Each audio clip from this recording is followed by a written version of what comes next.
ko, palagay ko, masyadong mababa ang 10 years old. Alam niyo po, Senator Kiko, sa 3 years and a half ko po sa Bilibid, hindi ko naman po nila lahat, ano? Pero wala na pong pinakamagagaling na artista kundi kriminal. Kapag kaharap niyo po yan, lahat ng drama, lahat na po, sabihin niyo po, lahat ng kalungkutan, lahat ng pinagdadaanan niya, sasabihin sa inyo.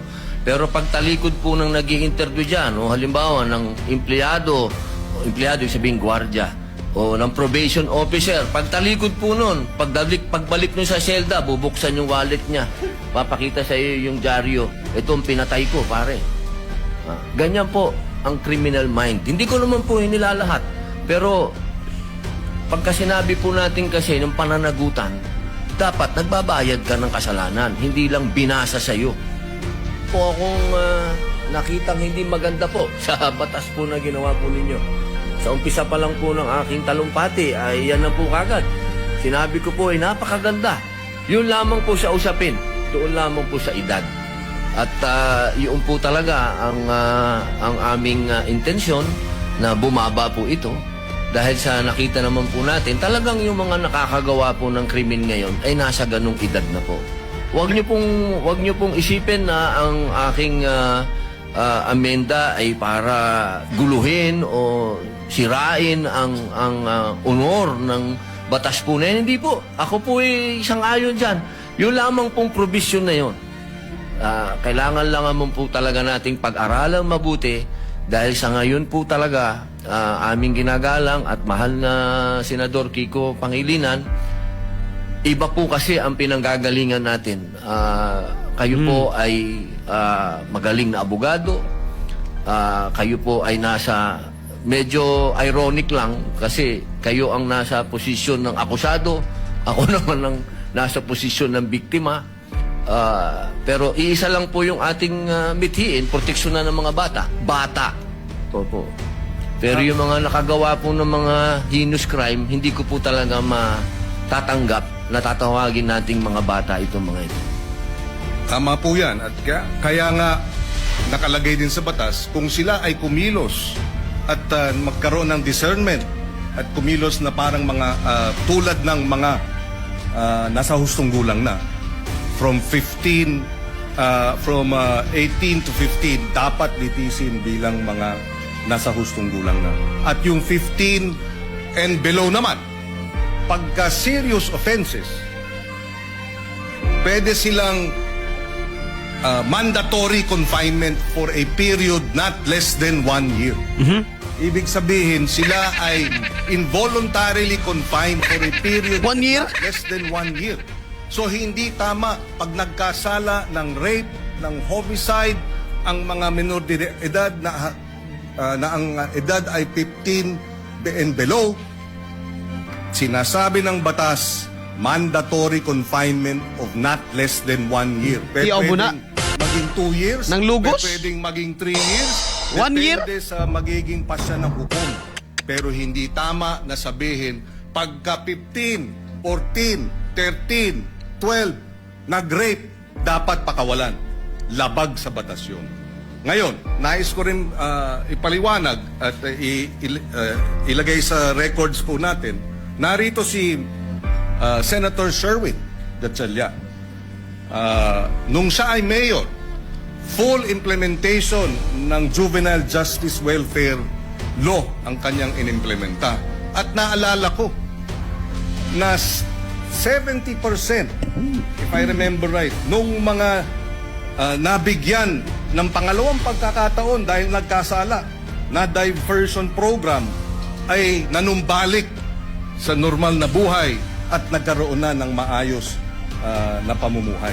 In other words, nais din natin malaman pagdating sa committee hearing, dito sa batas na ito, ilan ang mga nakinabang at nagkaroon ng pangalawang pagkakataon at nagbago ng buhay. Dahil yun naman ang kabila nung sinasabing benepisyo at kahalagahan ng batas na ito. Dahil kung wala ang batas na ito, lahat ng mga nagkasala diretso sa kulungan kahit 9 years old at isasama sa mga hardened criminals. Pero dahil sa batas na ito, hindi na hinahalo sa hardened criminals, sila ay inalagay sa isang diversion program. And Senator Win Gatchalian, in fact, I remember during the debates in his first term, was supportive of adding budgetary support for the full implementation of this law.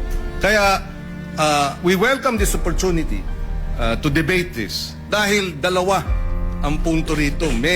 Merong mga biktima na dapat talagang tugunan at bigyan ng suporta dahil sila ay biktima ng mga nagkasalang minor de edad. In fact, on record, may pananagutan ang DSWD sa mga pamilya ng biktima.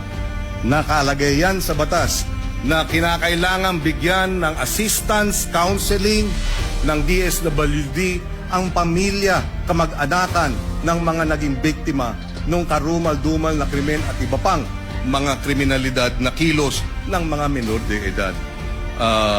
And therefore, we welcome this opportunity na magkaroon talaga ng diskusyon, makita ang maganda sa batas, makita ang kakulangan sa implementasyon, at tingnan din natin itong usapin ng lowering of the age.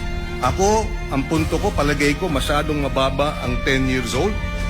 Although even if you're 10 years old, again, uulitin ko, at ikaw ay nag-commit ng rape, minimum 1 year mandatory confinement. Pwedeng ma-extend dahil yan naman ang sinasabi ng batas. XFM Katropa. Alright. Salamat, Kiko, sa imong balaod. Salamat kayo. No, maka lugos, no? Mandatory confinement gab unya 1 year lang. Or pwede daw 2 years, 3 years. Pwede daw na. Bullseye. Bullseye. Kay ganda ng Pilipinas, oy. I talk to my where the Nga ni mga katropa ba, no? Ato ipangutana unta ba kang Senador Kiko Pangilinan. Usa may problema nimo og paubusan. Nga pareha raman ta og end, no? Wa man ta mo gawas kung ang gipropose death penalty para sa mga batan-on nga nakakomit og kuan. Kana siguro angay ka masuko. Pero kung ang ato diring gusto nato ang ayan naman gusto. Gusto nato ba nga ipaabot ang message ba sa kabataan, mapriso mo. No? Kay tungod sa imong balaod, Kiko, no? Nahuna-huna sa mga bata, mga batan-on. Labi na magaygala katungay mga ginikanan gagiyan nila, no? Bagay soon. Nga makatakas sila sa balaod. Or kung mapriso man sila, di pa gina ipagamit ng word nga confinement lang. Mura ra kag na ospital. Oh? Confinement lang or house arrest unsa may tawag diha. Dili prison mga igala, no? Dili imprisonment. Mga kaigsuunan. Kay kanang imprisonment para lang daw na sa mga dagko. No?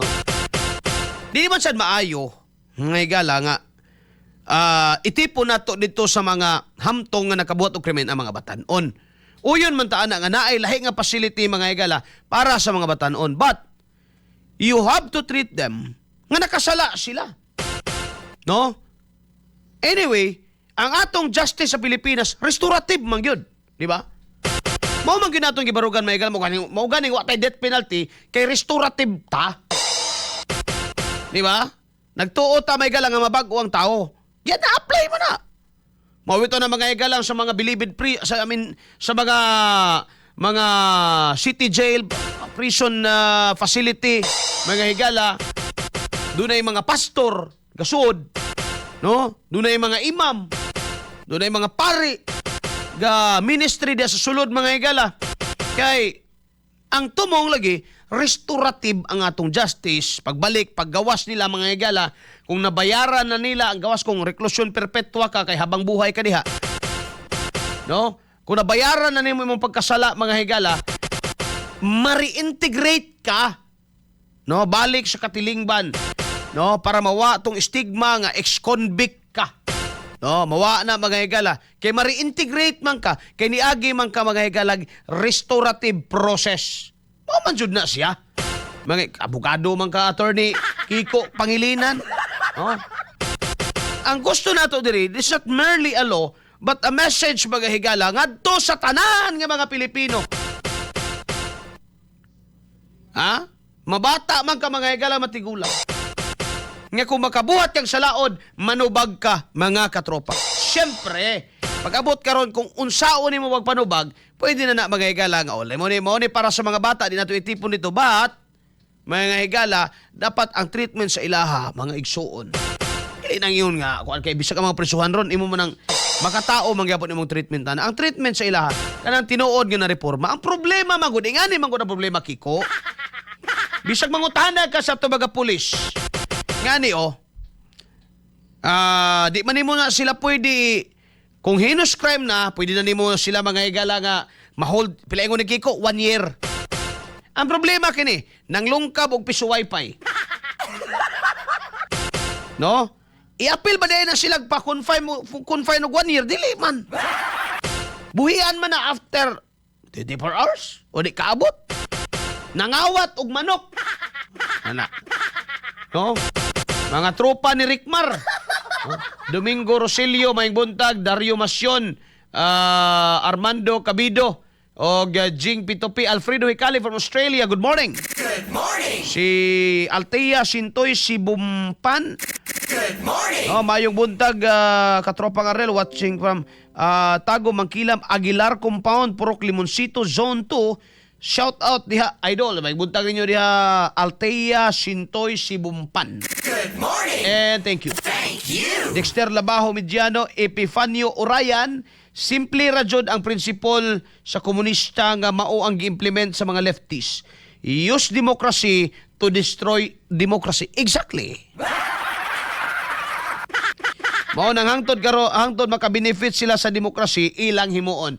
Correct. Kaayo. Mao gyud na siya. Nabalikan nato diri mga higala sa kuan. No, kining juvenile justice. Kay ako ning ginaprolong nga iskutanan bay, ngano man kaakuhan mo gud nato ning tanan nga mga ginikanan. Karon, pag ang balaod mga higala na strong nga message, no? Lowering for example 10, 12, 12 buta nato 12.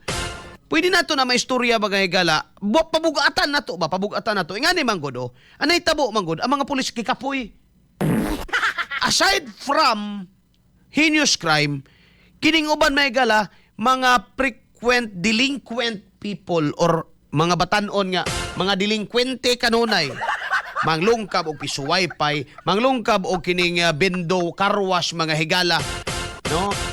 Mag-akyat bahay mga igsuon, mag shoplifter sa diha mga katropa mga krimen nga ilang pagahimuon. Unya, isod ni mo na, ipaslak ni mo na sa bilangguan bay, pasakahan ni mo nagkaso 14, dili na magsilbi mga igsuon. Kung sa'y kaso ana, nang lungkab og wifi, mapriso di ay na. No? Mapriso di ay na. Ang mahitabo ana, buhian, sunod adlaw, nangawat na sadna. O, di ba sagbot ka, ayaw hunahunaon mga higalas katiling. Ha? Di ba sagbot kayo isipon? So kadugayan na nang sige niyang kumitar mga higala o ginagmay nga mga infractions katilingban o mga offenses mga igsoon. Kadugayan mo commit na gyud na og dako mga higala nga offense or simba ko heinous crime. Sa karon kawat lang sa ligid, no, na nagparking diri mga higala o tapas flyover na mo diri sa Tagum. In town, no? Wa na iligid. In town mga higala, no? Wa na'y battery, no? Ikawat ang battery, mga kaigsunan. Sa mga kuwan na ni, no? Batanon. Mga piso wifi pahimungtan, mga karwas bindo pahimungtan, mga tindahan panglungkabon. Sa man ni mga kuwan na, mga batanon, mga higala. Pag madakpan ni sa pulis, unsaon man ni, buhian ra. Ngayon lang mag-imo ng kasuhan, may kapoy na ba sa trabaho sa pulis, kasuhan, may mo ng, o sige, kawat ani, pisuway ba, pili na kuha, kwinta. Pero ang pangutana sa bato, kawat bato, Theft bato, yes. Kaklaro, ana. Mauna siya diha, Kiko. Porbida ni mo. Makaingon man si Kiko, ana kay wa man siya na biktima iyang anak niya pamilya niya sa krimen nga gihimo sa mga minor de edad, dol. Mao lagi. May buntag nimo dia sir, no. 113. No, gato mga katropa diha ha. Manginahanglan mo mga higala og sakyanan, no, para sa inyo ha mga higalang mga lakaw o mga laag-laag ninyo. Diya mga higalay DM's Rent a Car Tagum City mga higala. Nani na himutang sumangkilam. Ara diya mga higala sa Pioneer Avenue, duol diya sa kanto mga higala Pagons Cristo Rey na nakabutang ng garahe diya. DM's Rent a Car gikan sa gamay sakyanan, paingon sa dakong sakyanan, gikan sa motor, paingon mga higalas van. Wala lang helikopter, no? Kung malita ra inyong ikarga, gamay ra kayo ng balita, mga higala, karga kayo na, no? Itaw, no? Pagkita sa Facebook, mga higala, DM's Rent a Car Tagum mga katropa. Medyo kay Billings dalan, kay okay kay mga makina, mga igsoon, pagkadabes ko kayo. Kondisyon, tanan, unit. Mga higala, alaga gina kayo, no? Sa DM's Rent a Car mga kaigsunan. Anyway, balik ta mga higala sa ato ang gisgutan, no? Carlos C. James Torrefranca, gipatimbang na to. Lagi din tao, no? Sa may mga kasagaran maglabad ang ulo mga higala sa manggirayot-rayot. Mga badlungos katiling ba na to, no? Diya magbinunalay, diya palingki mga higala kasi mga na-involve ba na kabataan, no? Mga labi na ni mga miyembro kunuhay mga higala sa usa kay nagakuan kanang mga prat-prat nila. Di ba na prat mga higala ganggang na, no? Kay kanang prat man klaro man ang organisasyon. No, fraternity kanang ilaha na mga kuan na mga sukarap. No? Sukarap delikado kay na sukarap pa nga naman sugal kawat rape na. No? Muna mga initiation na bay. O tanawan ni example mga higala kini mga bata noon man tanawan ni nga kuan. Nang labay ni sila og mga tricycle. Wala ni video, wala ni audio kay CCTV man ni. May lang trabaho, pila edad ani. No? Bisa pag moingon kag mga 16 na siguro ni. Ay ko ini diha na siya nagtuog papadlong pagka 16. Kadto pa nang nag-edad pa nag 13, sigla aglaag may gala, nagsige na nagpapadlong. Tanawa. Nang labay na, atras na gamay. Hupo na. Na sila labayon diaron. Asa man nga lugar gab? Anyway, sa kasang lugar Batan-on, wa na pastilan mga higala Bata gyud na Kiko. Kapag labay bato niya, nagadadag bibiron. Tiaw mo na mga higala. Tuwa na, nanagan na. Wala na. Nga na sila ka-agresibo. O nilabli pa, tungod ni Digong. XFM Katropa. Gitabangan og gukod sa mga hamtong mga higala. Napoy mga Batan-on. Asa na tong namato? Wala na mga higala. Madakpa na, makulatahan ni mo na. Ikaw na pod mga higala, pa-charge pa kag child abuse kay mabalian naggusok kina makasumbag ana. Isangit magyud ako nag-ako. Ikaw na pod karoy makasala. Pastilan. Wala example Kiko, bata nang labay kuan. Bata nang labay og tricycle, naigo ang tricycle, no? Mura gyud kuan, no? Bata nagdagbibiron, nang labay og tricycle. Ngano man, no? Pabor ba ta ba kay gala nga kanabang naay kuan kanang dagmalan ang mga bata? Dili man na pagdagmal. Ang ato mga galang gustong may tabo sa nasod, magdisiplina ta. Kay para nako kung ingani nga klase mga kabataan ang atong i-groom karon, unsang klasehas Pilipinas Kiko ang atong abta? No? Unsang klasehas Pilipinas ang mapanday nato sa sunod panahon kung ingani nga maghunahuna nga di man gyapon ta mapriso, ala sige. Ay ko ina mo kalitra nagkasantos. Inig panagkuan na nila, inig hamtongan na nila, mahimo nang wagay na ng eskwela. No? Gawas pa sa aside na sa eskwelahan, may galad ako ka ng problema sa local government ng mga bata noon. Ay, hindi mo lagi na. Kunya, makadako ang pulis na may gala, di man na pwede basta-basta lang ipasa dito sa mga taga-DSWD kay mapuno masada dito. Una-una kadaghan na nila. Una bagay gala panahon na. No, panahon na ato nang ubsan. No, dili aron mga igala nga magdagmal tag bata. Kung dili mga igala aron mapabarog na to ang balaod dato sa Pilipinas istrikto og seryoso. Dili kay ang nakasakit man gud. Pag naa ka sa biktima nga side, ma-feel nimo mas gilabanan sa gobyerno mga igala ang mga bata nga nakahimo sa salaod kaysa nimo mga igala nga nawad-an ka mga igalag mahal sa kinabuhi, napaong ang maayong kaugmaon, no? Ang tanan nimong gipundar mga igala, ang imong kahago na sa imong anak, imong gibuhos diha, ang imong pagtrabaho ang tanan mga igala.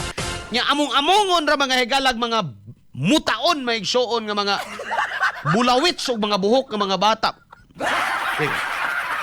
Sige daw. Ibutang daw imong sarili mga igala dito sa biktima. Ibutang daw imong sarili dito sa nawad-an mga igalag mahal sa kinabuhi. Tanawa daw. Taro kayo. Bullseye. Alas 9:39 na may galandag na sa morning. Dako ng panawagan.